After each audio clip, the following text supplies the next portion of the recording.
All right, we're back. So we're going to clean up these side quests and jump into the main story. We're not going to beat this tonight. We're just going to make sure we make some progress as a commitment to continued production. Tucker and I have a whole whiteboard just full of different projects. We decided... All right, let's get this all done by the end of the summer. That was the initial goal. Which, by the way, we did reach over 250 subs this summer, so we do really appreciate that. Thank you. Tucker, what do you say? Thank you. Yes, thank you. We did really appreciate that. We were super excited about that. Appreciate it a lot. For those guys on Twitch, Vegna, Wilso, Miss Parker, something, all of y'all, I know I'm forgetting many of you, and I'm sorry. Still thinking about you. We do still plan to get back to streaming when it's possible. So I'll tell you if we quit. I do miss you guys, and I hope it comes soon. It's just not right now. This is what we can do right now for the time being. I know it's been 2 years, but sometimes that's life, guys. Is there like a minimum time requirement for it to be a stream?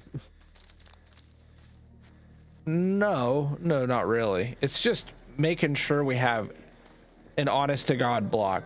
See, the issue with things right now is Grandma is good 99.9% of the time. It's like we could get back to normal in many ways. We could get back to normal. You know, I got to give her breakfast and pills and dinner and pills and lunch and pills and all that stuff. But that's like not a huge deal, and it only takes like, I don't know, 3 hours out of my day. And on a shower day, 4. But there's this 0.01% of the time, which you've experienced, Tucker, in which, oh my God, she's choking to death. Or, oh my God, she's just fallen. Or, oh my God, she's having angina. Which, you know, is like when her heart's like seizing up. Yeah. Yeah. And then it's like, oh my God, all hands on deck. We might be going to the ER. We don't know what happens next. And I know it seems so silly, but that 0.01% is why I'm here. And also what really keeps me from streaming. Because with streaming, it was such a focus. Like what this PP guy's doing with the BBBYQ stuff. You know, he's doing a really nice job of being consistent, which is probably... Hey, wait, hold on. What's up? Oh, wait, no, never mind. I'm gonna go get this. It just looked like the title screen you see as you're loading in, like with the bicycle in the house. Yeah. That's what I thought we were at. Oh, weird. Maybe it's an actual spot on the map. Yeah, it might be. There's supposedly a safe house over here, even though I'm not seeing it. I think I see it. So, basically, I'm afraid to start streaming and, Found it. you know, suddenly, oh God, Grandma's, you know, dying. Silly? Yeah, I'm sure it is, but that's how I feel about it. How do you feel about it? Well, it's just sometimes it seems really random. Like some days she's good for the whole day. Other days she's not feeling good at all. Right. That's the... And her health problems can be super random, so there's no way to know. Right, and she's a double stroke victim, so there's actually a really disciplined approach that Grandma and I have to apply to every single day. You know, it doesn't seem that way because we're in a habit now, because we've done this now for a year. And so we're better at it. It's so much better than when I first freaking got back. I actually talk about that in the Wonderland script. You and I, because remember, you and I actually recorded our Wonderlands Let's Play the week Grandma got back. Oh, yeah. Yeah, we managed to make it work. And yet this one is like 7 months in the making. But, you know, it starts with the pills and then the morning blood pressure and then like the checkup and, ooh, mysterious transcription. Then the PT, and then, you know, how's the symptoms, and then we'll stretch 3 times a week. Oh, yeah, so. I got those too. Yeah, you don't want to hear about the entire tedium, but it's almost second nature now because we do it every day. But if you had to like write it all out and keep track of it like in an algorithm, you'd find, oh wow, that's actually taking up a pretty big chunk of the day. Oh, this guy was high up. He had 13 pins. And so like right now would be pile of ropes, like that's new. Would be like maybe this is for our quest. A good time to stream, right? But what do we have to do soon? We need to go tuck Grandma in. And when's she gonna go to bed? Well, and then by the time she goes to bed, it's like, well, we really should go to bed by like 3. you know, or whatever. She has like 3 different ways of getting a hold of me if she needs me, but you get the point. Nobody wants to hear about this shit. But that's pretty much still what's going on. Oh, sorry, Tucker. I missed what you said on the last statement there. What kind of How to Survive 2 crossover is this? What do you mean? We're picking up piles of ropes again. Oh, right. Yeah, and like, do you notice how much we're just walking around though? Yeah. Let's go kill these robots.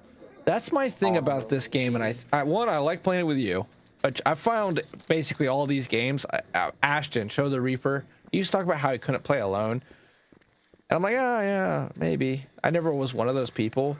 Fortnite, couldn't play it alone.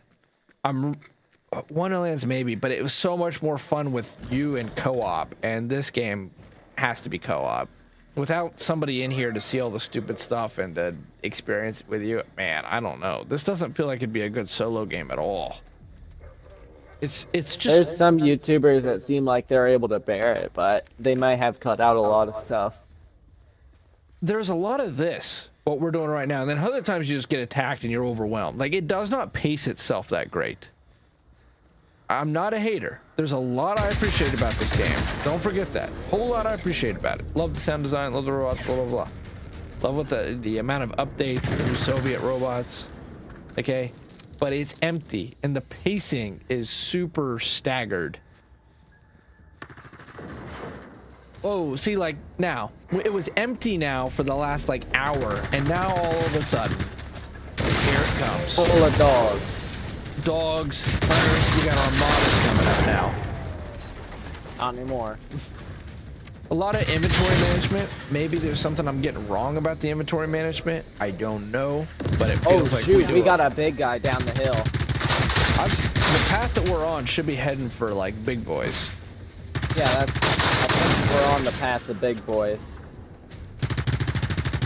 Just look down there. We got Engine Master.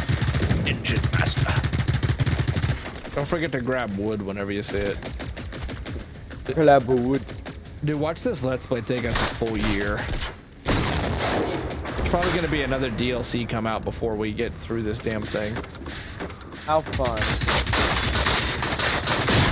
I'm really glad we're doing it and we've gotten this far, because Tucker and I have actually had this on our watch list since like 2016. We've talked about a few times that we actually played this before, and this game, compared to when we played it, which was technically the 1.0 release. Whoa, that robot just killed its own robot.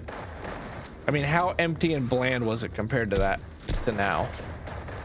It was a lot more buggy back then and a lot more bland.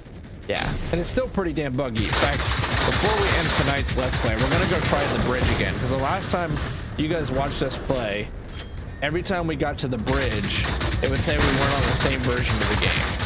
Tucker and I both uninstalled and reinstalled our games twice and did all the DLC. In fact, I went through and did it all over again while Tucker was away, just to try to really increase our odds here. That was at the same time we tried to pull an Astroneer and build a great base and be able to grind and start to really push through this shit. It was just like, ugh. Make Gen Z great again. Ooh, Robo's dead.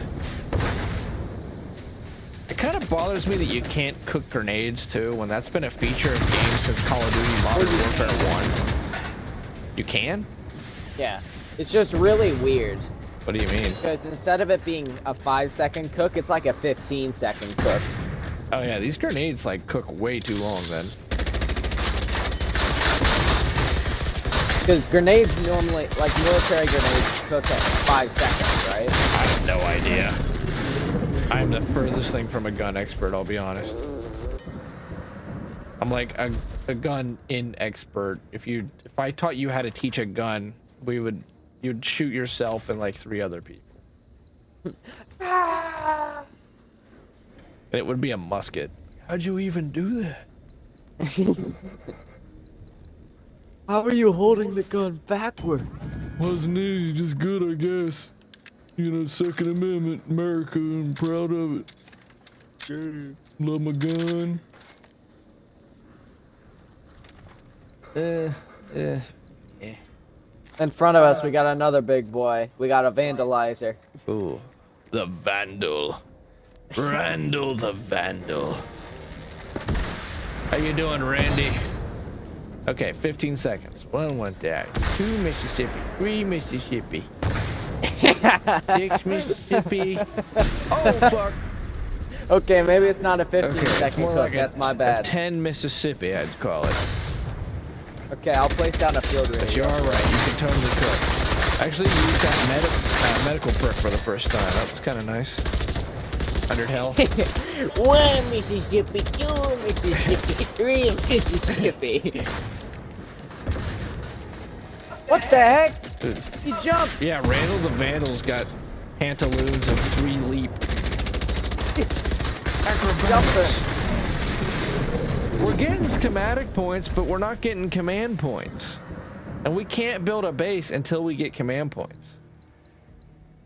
So what are we supposed to do about this? Unless you're getting command points, are you? Nope. Yeah, no, I sure as hell am. Ant. Yeah, ants. That was Hawken County coming out. Ain't no way. Ain't no way. Ant. What do you mean I can't park in the Walmart?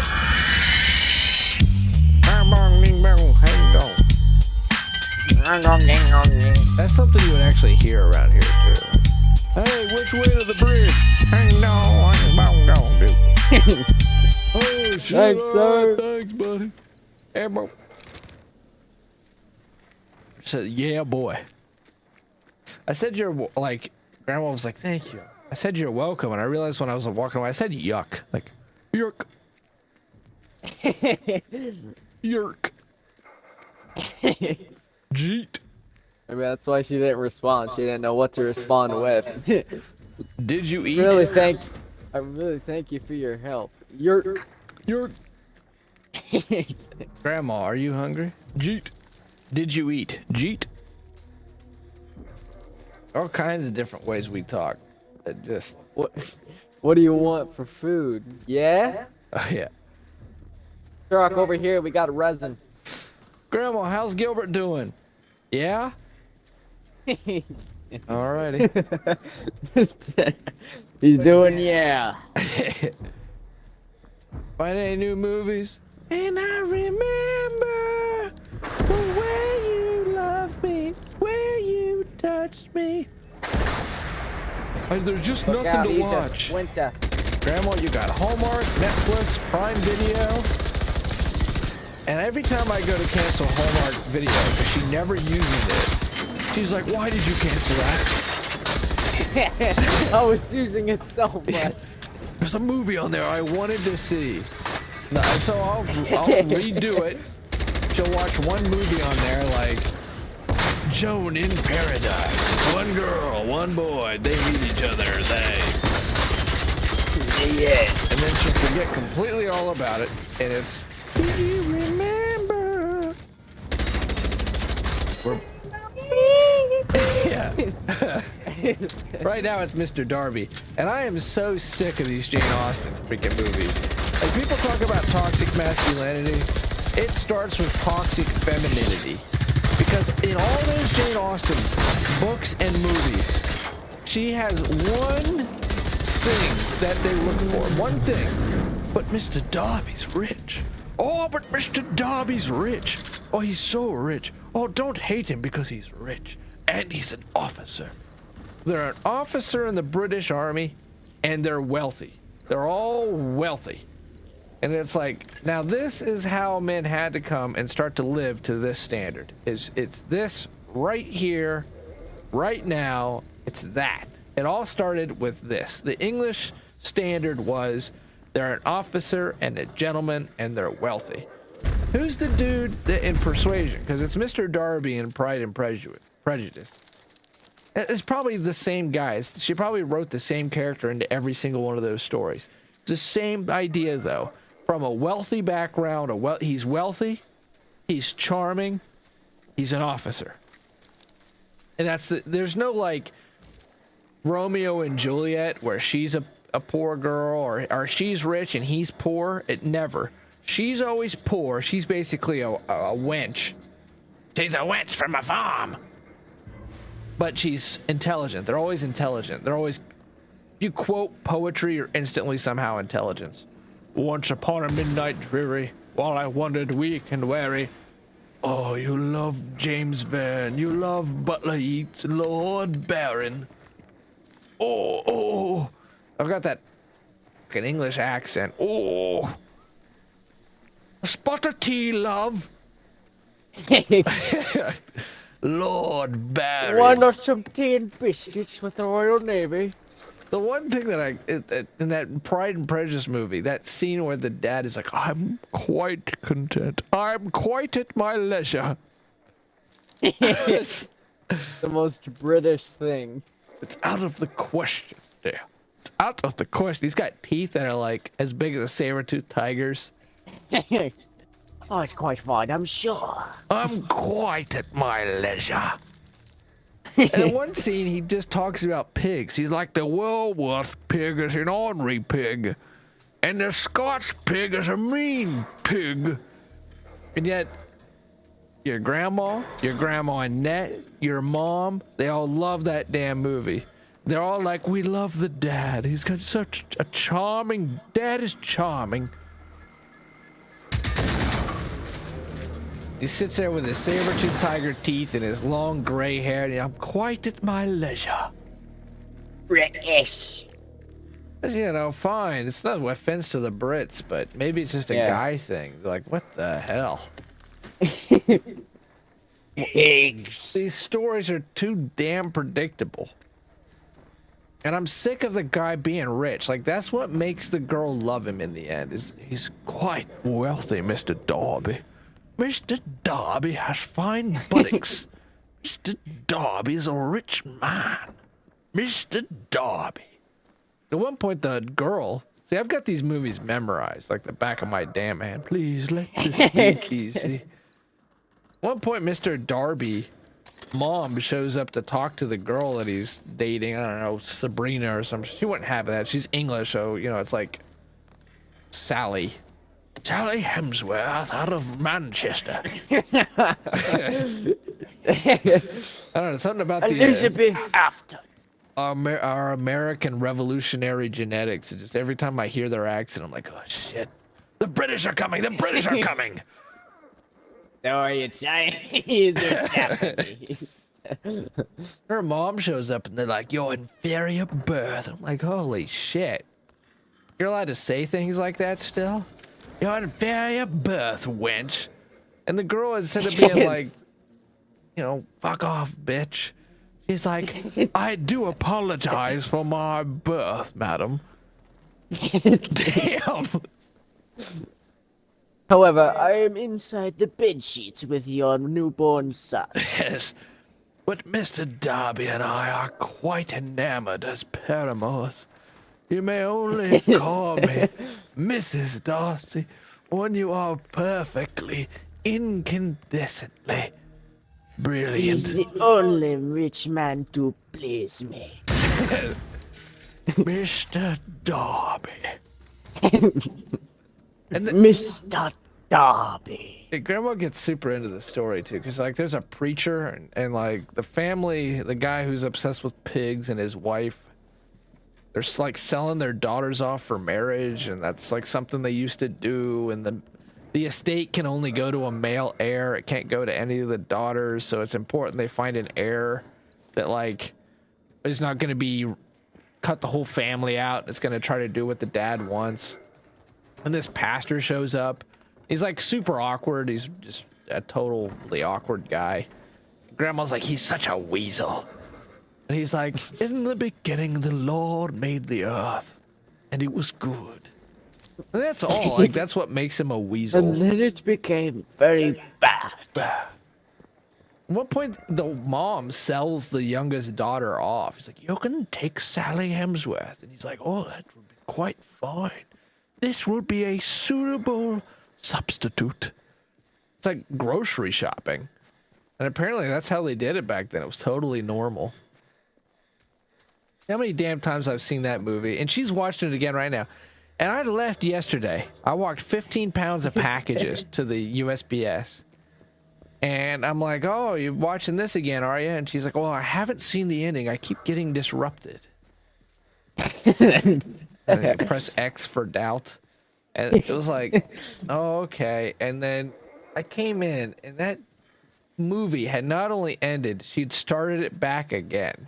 That girl was walking across that duck pond, and her dad with the saber-toothed tiger teeth was, the Woolworths pig is quite an ornery pig. This guy's a character, a rapscallion of a pig. Damn. And then pigs from different cities even have like different qualities of breeding. Must have sat on the remote, eh, Grandma? Well, I didn't get to see the end.